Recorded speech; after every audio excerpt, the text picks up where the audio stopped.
पीठा पूरी पेट में चल दलीदर खेत में, पीठा पूरी पेट में चल दलीदर खेत में, पीठा पूरी खेत।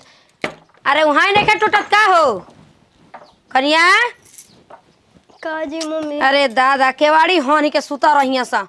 नहीं के बुझात कि घर में तू करिए दिए बरनी हई कुल खोजनी साझा ही कहतनी खोल के खोज खाज के कुल ध दसता ना भोरे में होई। बिहान हो गइल का जी? बिहान हो गई सब लोग गइल दलीदर खेदे। अब बात खेत के लगा घर में 1 बजे ले पूजा भइल हटे अभी खाने कइले बढ़ जा तोर त्योहार के दिन और तान के सुते दिखाओ तनी आई।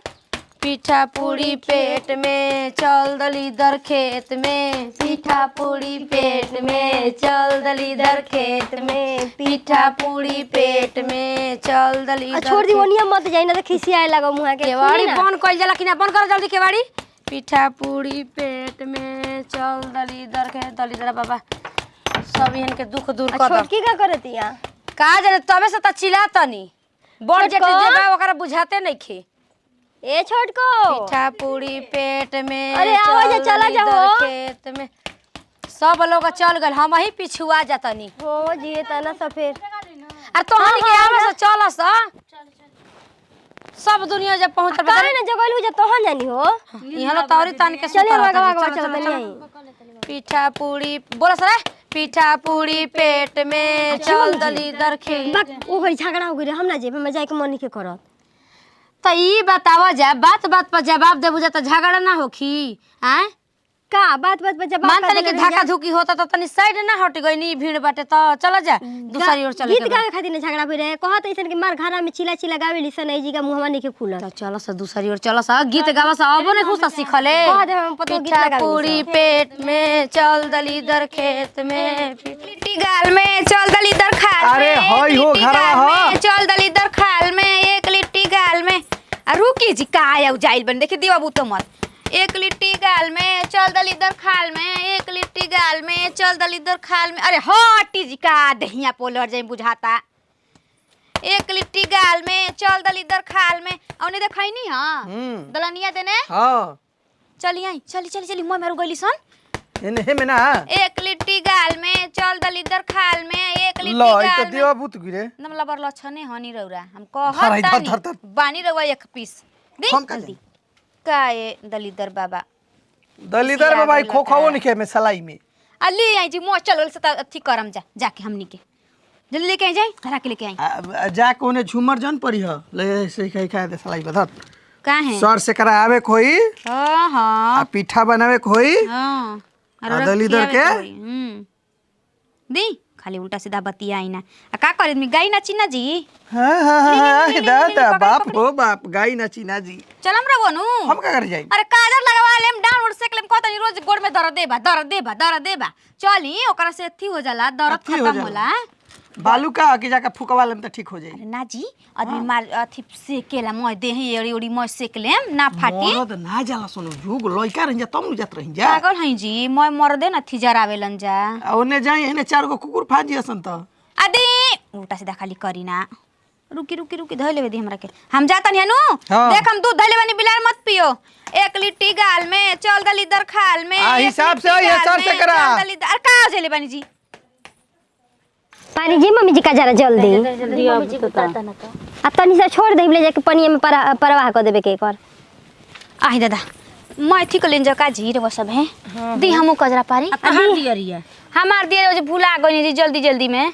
आ छोड़ दी ओ जो बोरी आने के सुता तू एकदम लुगुर लुगुर एकदम करत रहेलु ना पाहुन तारो अरे हटा तनी पार लेबे तो अबे रौरा मार थी कइले बानी रुके भाई निकलते नु भाई हाई तो हम तो से पार ले में त का हो काजल जाई गीत गावला ना जी तो गाई। भारत में रहनी के कजरा बानु हो पारत बाटे आ तनी हेने कर न साइड हे आई बड़ी अथी बनी यहाँ के रुक कादा तो हम घरे कतना आदमी बाटे तारे तो एगो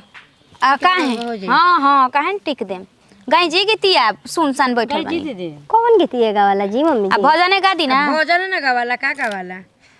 हटाई हटाई रहे बारिश के राम कैले करार हो 14 बारिश बीत गईले नायले राम हो 14 बारिश बीत गईले नायले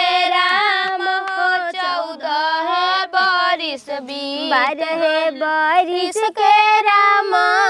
कैले करार हो 14 बारिश बीत गईले ना आइले राम हो 14 बारिश बीत गईले अगना आइले राम हो अगना में ढूंढी ढूंढी रोवेली कौशल्या माता अगना में ढूंढी ढूंढी रोवेली कौशल्या माता परवाह का क्या होता है ना मम्मी जी आवा जल्दी कह के मम्मी जी का जरा लागता देखले तोहरा में कदी रुका आ तनी से कहरा चल के कुला के ना ओना लीप पोत के नहा धो के तब अपन ए मम्मी जी सूत न दलपूरी ऐसे बना अरे पीठा बनावे के बा हमरो आज कहतनी वहां के बनावे मेहरानू गोइल भी दल इधर खेदे हने दल इधर है आगुलन हाँ किरिन फूट के एकदम चारू ओर अंजोर हो गेल मेहरानू बुझाते नहीं कि काने वो अंजोर कोइले बिया ए बेरा पीठा बनी कि ईटा बनी बुझातो नहीं खे हमारा मन करता कि हमू घरवा ढील के भाग जाई अब बोल देला पनू अभी ये सुना कहानी अरे लेट हो जी लगल है गीत आ लेट कहाँ भइला ई एकरा के लेट ना कहल जाला जोन लू एकरा के थी ई का दिक्का जा करी पागल हनी आँख बनल रही राउर ई दादा हेमे दी दी अथी में लगा दी रौरा काठी में लगा दी दे पेट में लगाई पेट में लगा दी आ ढोनी में लगा देला काजा हल्का सा ठेका दे का ठेका दे ठेका दे सही हो गइल हो गइल मेधनु मिटावे के बा हाँ मेधा मिटाए के बाद कहने के तो से रौरा अच्छा कह देना चूल्हा में अगिया बार दी आ हम पीठा बना देतन जल्दी से भी नहाए के बली पे पोते के बा चोरन पहिले हम तनी तार चोरा नहीं बेरा छुली ही आज ढेर काम रहेला घर में तो से हाथ ना रौरा के बटावे के बताई हम भुला जातनी अपने में यही में हम हेरा जातनी अंगने में हां हां आए दादा हेरा अरे सास बना ननद बाबू रौरे हमर सास ननद हमर में मर्दो बनी तार 103 बनी हम तार कार नहीं खी कोई से रवा कही ना जी से कहीं एगो तो बैठल बनी साला लड़ लटरिंग नहीं करे कोइलम छोड़ी जा दी खिसियाई मत सो खिसियाई मत रौरे तो अब रौरे पे देख देख के तो जी ना रौरे खिसी आ जाए तो मरले थी ना भई हमारा मरले ना मरम एथी करी हाई निकारी कुर्ता कुर्ता निकारी निकारी निकारी अरे दल इधर में से आवल त मोय लिपल जाला पोतल जाला आ झारल बाहर के तब एथी कला कुर्ता निकारी फीचे के बा अरे जो हम अब का कहीं तोरा के निकाल के दी कुर्ता का जो कइले बांजी रौरा हमारा पे तो अनसाई ना बेमतलब के केतनो हम नीमन से बोल देम नु रौरा के हर घड़ी मुंह टेढ़े रहा जी काहे जी हम का रौरा के कहनी ह अब लिया बनाओ पहले भूखाई में त कही कि भूख लागल बा बनाई खिसिया तनी भूखा गइल बनी लगता हमर ढेर बेर हो गइल काई दादा लिपे के पड़ल बा आओ हम धरा गमाला आ हाथ ना सयगर आटा साना जा सयगर तनी बने है जा पीठा ठीक बा हां कातना 5 किलो आटा का सना है अरे हाथ ना बाटर परिवार बाटे या तनी बने तो 2 बेरा 3 बेरा आदमी ना खाई त का खाई रे बस ये निक लागल हमारा का तेल में भूज भूज के चाय संगे बना दे हाँ तब कहनी ना आ खूब सगर सगर भरी हो स ठीक बा हां हाँ वही खातिर पिसवले बानी इना की चीखी के बनाई जा बनी आरु का मम्मी जी हर साल बतावे का पड़ेला हमारा कुल लिया के घर में धइले बानी जौन मन करता जौन बनावस असली तो नियम यही कुल के है ना हां आलू गोभी के सब्जी बना दे पीठा बना दे आ दीदी बड़े बड़े हमरा के गोभी बीन के खाली दिया दलिया के कुछ आलू के बनी पिठवा कि चोखा खाली दलिया के अपना के आलू के बनेबू से त बना लस ना तब हमरा के त दालिए के हमरा के दलिए वाला निके लागेला चाची आधा किलो तू दे तारे ल कुल दूध में त हमर पतो है एथु डाल देले बड़ी से चारू डाल देले बड़ी से बुझाता छोटे हानी हम छोट हानी आ ओसे का कतनो बड़ी त नैनो हो नाइल वाली कतनो छोट हई त का हां दे हमरा का आधा किलो दे। रउआ कहीं ना कि रउआ छोट हई है के कहीं ना कि इहा के छोट है अरे हम सावन में कहानी हां आऊ भादो में कह ना ना जेठ में के जेठ में कह तार मेरे लोग लगाओ जाके डायरेक्ट के बढ़ जे त निक लागी का अतिन आधा किलो दूध देख हम कुल दूध में तो बैठा दे बुढ़ खीर न हो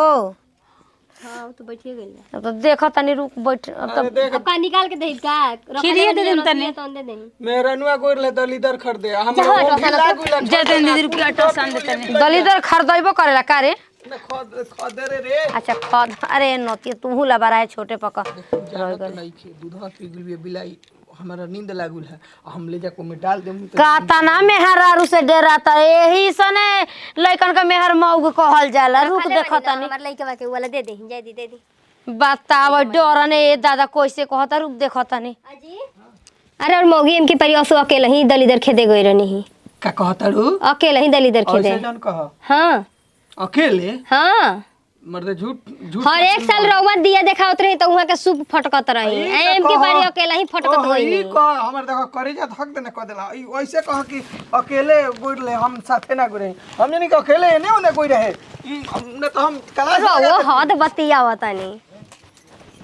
ये कहाला सास ननद रहती से बेचारी वो अपन जाइत ना जैसे हमनी के मम्मी जी लिया के गई नहीं। नमस्कार प्रणामी हमनी के एगो पारिवारिक और सामाजिक और गांव समाज में कैसे का हो गया वीडियो के माध्यम से ये दिखावनी है। तो वीडियो अच्छा लगे तो दिल से लाइक करो शेयर करो कमेंट करो ऐसे कुछ दी विदाई के लिए फिर बाय बाय।